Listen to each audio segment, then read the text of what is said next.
워싱턴 포스트는 이번 집행유예 판결에 대해서 한국이 2년 동안의 큰 변화에도 불구하고 정경유착은 근본적으로 바뀌지 않았음을 보여주는 징조로 보는 시각이 지배적이다. 이렇게 보도를 했고요. 네. 임상훈 소장 어서 오세요. 네, 안녕하십니까? 오늘 어떤 소식부터 볼까요?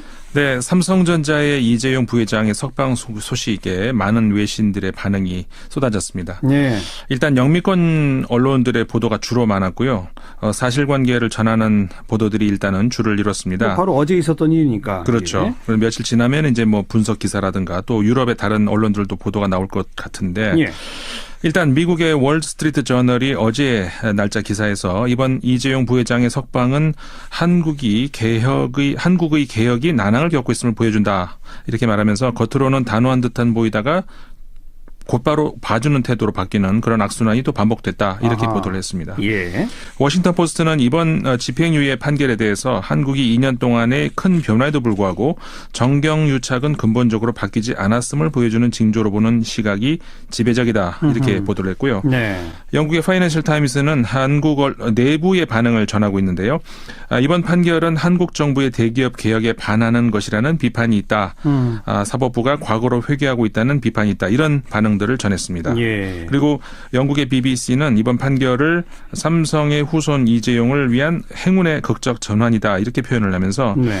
그 앞서 재판 결과와 관련해서 여러 가지 시나리오가 있었지만 이재용 부회장이 교도소 밖으로 걸어 나오는 것이야말로 가장 가능성이 낮았던 것이었다. 이렇게 말하는 것이 공정할 것이다. 이렇게 얘기를 했습니다. 굉장히 의외의 판결이었다 이런 말이네요. 그렇죠. 예.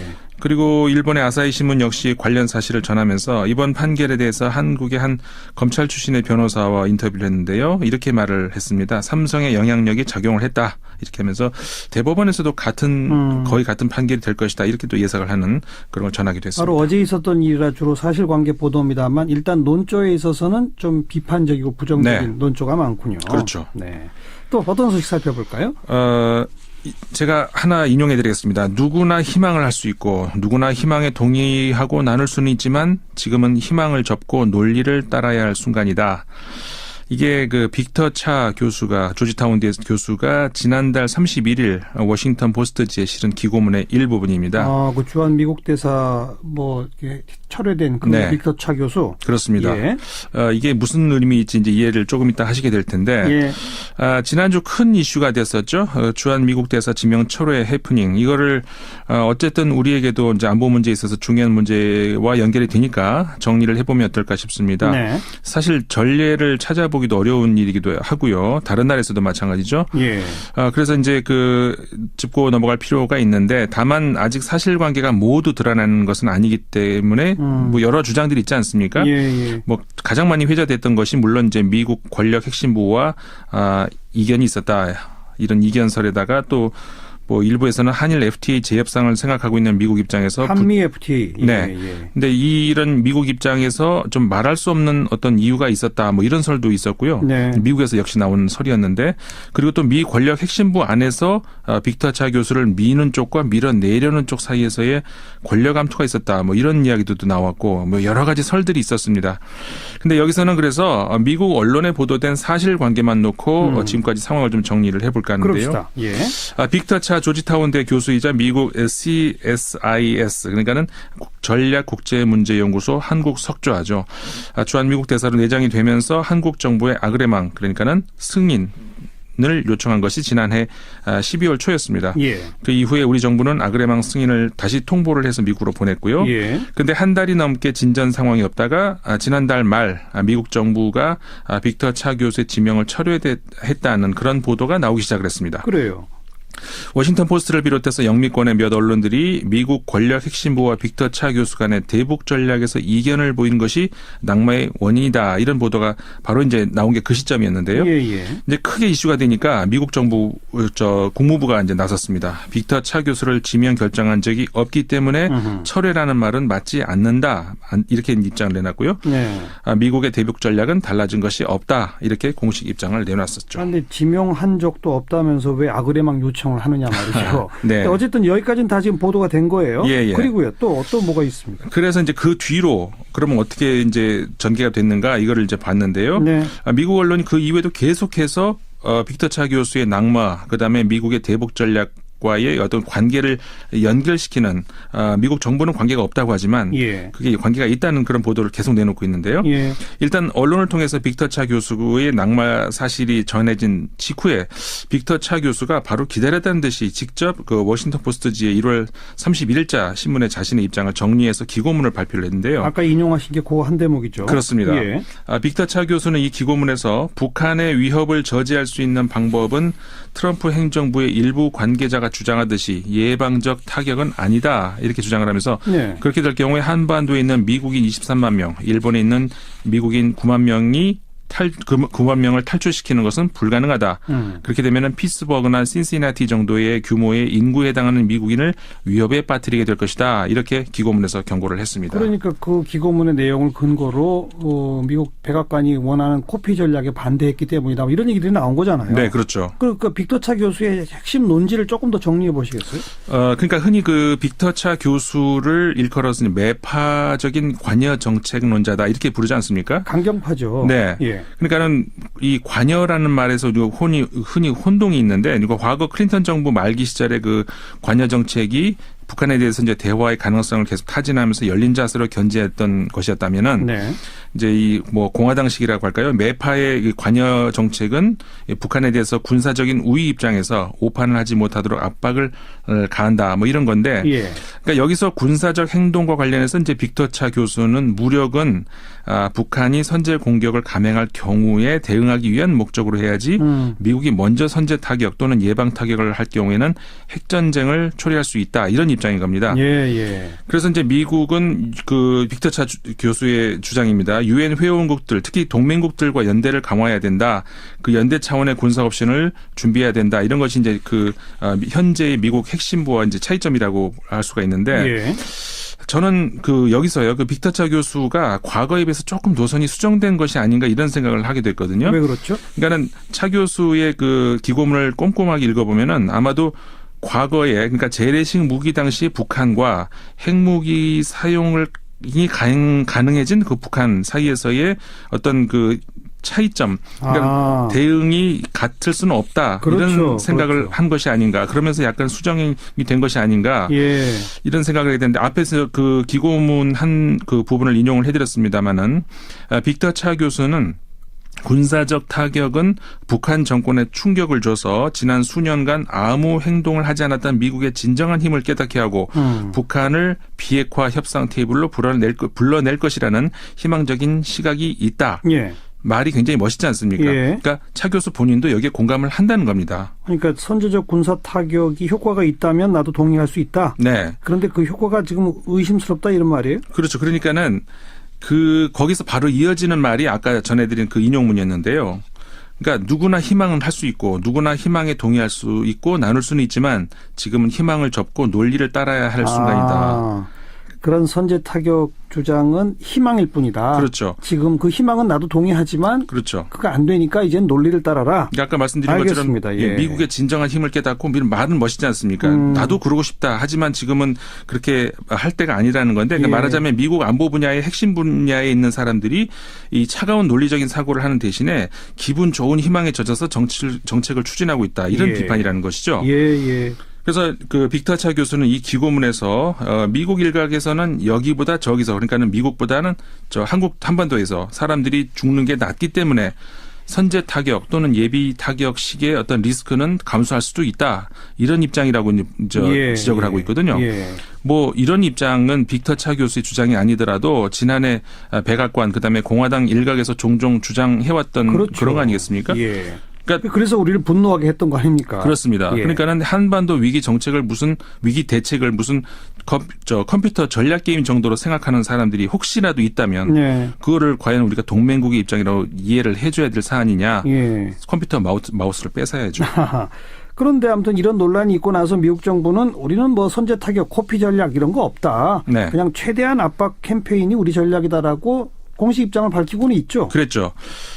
근데 여기서 우리가 좀 짚어봐야 될 게요. 물론 코피 전략은 없죠. 그러니까 이거는 미국 그 정부의 공식 전략 용어가 아니고 유럽 언론에서 이제 70년대 처음 나온 용어인데요. 예. 당연히 미국은 그러니까는 부인을 하는 것이죠. 예. 근데 문제는 이 코피 전략이라는 말 뒤에 숨어 있는 이 선제 타격과 예비 타격 사이에서의 큰 차이를 간과하게 만들어 버린다는 데 있다는 것이죠. 예. 수사학적인 어떤 함정인데 예.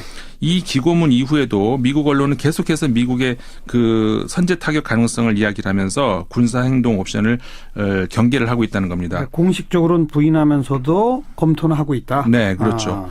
그 2월 1일자 워싱턴 포스트는요.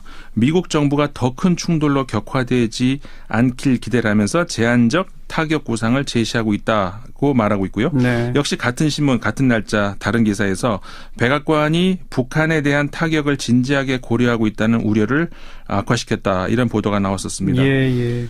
그리고 하나 더 소개해드리면 2일자입니다. 미국의 Council on Foreign Relations라고 하는 이제 그 한 기고문에서 네. 외교적 관여와 최대 압박이 동시에 사용될 때 효과가 있는데 미국 정부는 최대 압박에 집착을 하고 있다면서 군사 타격만으로 핵무기를 포기시킬 수 있다는 발상은 무조건 양보하는 것만큼이나 위험하다. 이런 지적을 내놨습니다. 네, 네. 그리고 어제죠. 5일자 워싱턴 포스트 사설에서는 북한이 참여하는 동계올림픽에서 긴장이 낮은 수준에도 불구하고 트럼프 정부가 고려 중인 군사 옵션, 코피 전략 이런 것들을 포함해서 이 옵션에 대한 논란이 다시 불거지고 있다. 예, 이렇게 예. 지적을 하기도 했거든요. 그러니까 이렇게 미국 언론들은 계속해서 미국 정부가 군사 옵션 카드를 버리지 않고 있다는 네. 경고음을 계속 내주고 있는 겁니다. 그 뭐 오죽하면 미국의 그 민주당 쪽 상원 의원들이 대통령은 선제 타격 결정할 법적 권한이 없다. 네. 이런 서한을 대통령한테 보냈다면서요. 네네, 예. 맞습니다. 그 하이니히 상원 군사위원장을 포함해서 18명의 민주당 상원 의원들이 서한을 보냈는데 예. 그러니까 북한에 대한 선제 타격 이후의 예상 결과에 대해서 깊은 우려를 표한다. 이제 이런 내용이었습니다. 그러니까 이거는 북한의 오판 그다음에 보복을 유발한다는 그런 이제 주장인 셈인데 예. 그러면서 미국 대통령은 국회 승인 없이 그 예방 타격 또는 선제 타격에 대한 헌법적 기반이나 법적 권한이 없다 이렇게 주장을 한 건데 예. 그 워싱턴 포스트가 그 5일자 보도에서요. 이 서한은 트럼프 대통령이 당초에 그 주한 미국 대사 내정자를 갑자기 철회하는 등의 상황에 따른 것이다. 이렇게 전했거든요. 그러면서 이들 18명의 상원 의원이 북핵 위기 상황에서 주한 미국 대사를 장기간 공석으로 두고 내정을 철회하는 것에 대해서 심각한 우려를 표명했다. 이렇게 전하고 있는데 네. 그러니까 미국 정부가 계속 부인을 하고 있지만 분명히 빅터 차 교수의 낙마가 미국의 북한에 대한 선제 타격론과 관련해서 이견이 있었고 예. 결국 이것이 지명 철회의 중요한 변수였다는 정황이 계속 나오고 있다는 거죠. 그렇군요. 이 미국 언론은 계속 보도한다라고 쭉 소개해 주셨는데 네. 다른 나라 유럽 언론들은 이 사건에 대해서 별로 보도하는 일이 없어요? 이 보도가 나옵니다. 그리고 이 아그레망이 철회되는 아그레망을 받은 그 대사가 철회되는 이런 일이 유럽에서도 사실 드문 일이거든요. 뭐 전 세계적으로 드문 일이겠죠. 네. 예. 그래서 르몽드 신문은 이거를 두고 이제 워싱턴에 오만합니다. 이런 지적을 내놨는데요. 그럴만하죠. 예. 네, 이 3일자 르몽드 신문이 처음 빅터 차 교수가 한국 주재 대사로 지명됐을 때 한국 정부가 별로 달가워하지 않았다. 그런데도 한국 정부가 아그레망 그러니까 동의를 해줬다 이렇게 전하면서 예. 한 국가가 이미 주재국 정부의 동의를 받은 그 대사 내정자 지명을 철회하는 일은 매우 드문 일이다 이렇게 얘기를 하면서 예. 일부 전문가들은 이 사건을 두고 워싱턴이 서울에 대해서 오만하게 행동하고 있다고 본다 이렇게 전하고 있습니다. 예, 예. 그 특히 그 우리 한국하고 미국 사이에는 통상 그다음에 주한미군 분담금 같은 여러 분야에서 지금 그 이견이 나오고 있지 않습니까? 그렇죠. 그런 상황에서 이번 대사 내정자 지명 철회 이게 더 한국을 불쾌하게 만들었다. 이렇게 이제 르몽드 신문이 전하는데 네. 그러면서 이 빅터 차 교수가 그 과거에 조지 W 부시 대통령 당시에 백악관 참모아니었습니까? 그렇죠. 그 강경파 국가안보회의의 최측근 조언자였다 이렇게 얘기를 하면서 그럼에도 현재의 미국 안보 핵심부의 대북 전략에는 반대하고 있다 이렇게 전했는데 예. 그러면서 선제 공격만이 북한을 억제할 수 있다고 생각한다면은 북한이 그 선제 공격에 반격하지 않을 것이라고는 그런 근거는 뭔가 이렇게 이제 그 빅터 차 교수가 말을 했던 것을 인용을 하면서 빅터 차 교수는 미국 정부가 북한 문제에 확고한 비전이 있는지에 대해서 회의적으로 생각한다. 이렇게 르몽드 신문이 전했습니다. 네. 그러니까 결국 빅터 차 교수의 낙마 이유가 설사 다른 곳에 있다 하더라도 만약 그렇다면 그건 뭐 사실상 우리하고는 별 중요한 문제가 아닌데. 미국 정부 내에서는 그 빅터 차 교수의 개인 문제다라는 얘기도 슬슬 나오긴 하는데 그렇죠. 그건 사실 우리로서 중요한 문제가 아닐 수 그렇죠. 있어요. 만약 그렇다면 우리하고는 그건 관계가 없는 문제, 예. 중요한 문제가 아닌데 우리한테 예. 중요한 문제는 미국의 대북 정책에 대해서 미국 정부와 빅터 차 교수 사이는 큰 이견이 있었다. 이거는 사실관계 아니겠습니까? 예. 그 차이는 미국 정부의 선제 타격론에 대한 빅터 차 교수의 반대 입장이었다는 것. 이게 이제 사실 팩트인 것이고 예. 이거를 르몽드 신문이 다시 지적을 해줬다는 것이죠. 예. 그리고 르몽드 신문이 그 재밌는 그 아주 전곡을 찌르는 말로 이제 맺고 있는데 존 델러리 연세대학교 교수의 트위터 글을 인용을 하고 있습니다. 뭐라고 썼어요? 이렇게 썼네요. 그 트럼프 행정부가 북한과의 전쟁이 멍청한 짓이라고 생각하지 않는 주한 미국 대사를 찾을 수 결국 없었다는 말이다. 하하. 근데 그걸 이해하는데 1년이나 걸렸나. 예. 이렇게 적고 있거든요. 예. 알겠습니다. 국제문제평론가 인문결연구소 임상훈 소장과 함께했습니다. 밖에서 본 한국이었어요. 고맙습니다. 네, 감사합니다. 영국의 파이낸셜 타임스는 한국 내부의 반응을 전하고 있는데요. 이번 판결은 한국 정부의 대기업 개혁에 반하는 것이라는 비판이 있다. 사법부가 과거로 회귀하고 있다는 비판이 있다. 이런 반응들을 전했습니다. 예. 그리고 영국의 BBC는 이번 판결을 삼성의 후손 이재용을 위한 행운의 극적 전환이다. 이렇게 표현을 하면서 네. 그 앞서 재판 결과와 관련해서 여러 가지 시나리오가 있었지만 이재용 부회장이 교도소 밖으로 걸어 나오는 것이야말로 가장 가능성이 낮았던 것이었다. 이렇게 말하는 것이 공정할 것이다. 이렇게 얘기를 했습니다. 굉장히 의외의 판결이었다 이런 말이네요. 그렇죠. 예. 그리고 일본의 아사히 신문 역시 관련 사실을 전하면서 이번 판결에 대해서 한국의 한 검찰 출신의 변호사와 인터뷰를 했는데요. 이렇게 말을 했습니다. 삼성의 영향력이 작용을 했다. 이렇게 하면서 대법원에서도 거의 같은 판결이 될 것이다. 이렇게 또 예상을 하는 그런 걸 전하기도 했습니다. 바로 어제 있었던 일이라 주로 사실관계 보도입니다만 일단 논조에 있어서는 좀 비판적이고 부정적인 네. 논조가 많군요. 그렇죠. 네. 또 어떤 소식 살펴볼까요?